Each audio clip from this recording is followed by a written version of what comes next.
আরে ভাই, আজকে এলি না কেন আড্ডা মারতে? কতক্ষণ ধরে তোকে কল করলাম, তো আজ বাড়িতে ডাকতে চলে এলাম। আমাকে এখন ডিস্টার্ব করি না, আমি এখন পড়ছি। अरे कहना क्या चाहते हो? ভাই কি পড়ছিস তুই এখন? এবার আমি সরকারি চাকরিটা পেয়ে যাবো, আমি এখন পুরো তৈরি। সরকারি চাকরি? সরকারি চাকরি করবি তুই? আর সরকারি চাকরি করে কত টাকা রোজগার করবি রে তুই? बात तो सही है।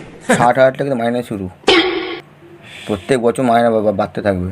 60,000 টাকা থেকে মাইনে শুরু, তারপর প্রত্যেক বছর বাড়বে। এটা তো ঠিকই বলেছিস, কিন্তু তোর যা বয়স এখন, কত বছর চাকরি করবি? 38 বছর চাকরি করতে হবে। 38 বছর চাকরি করবি, 60,000 টাকা থেকে শুরু মাইনে, তারপরে তো মাইনে বাড়বে, এটাও ঠিক।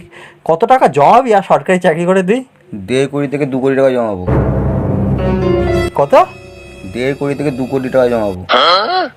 হে ভাই, কি করছিস? কোনটা আসবে পরীক্ষায় বল? বল ভাই, বল বল ভাই, বল কোনটা করবো? আমিও পরীক্ষা দেবো, বল ভাই। ভাই, 1.5 কোটি টাকা।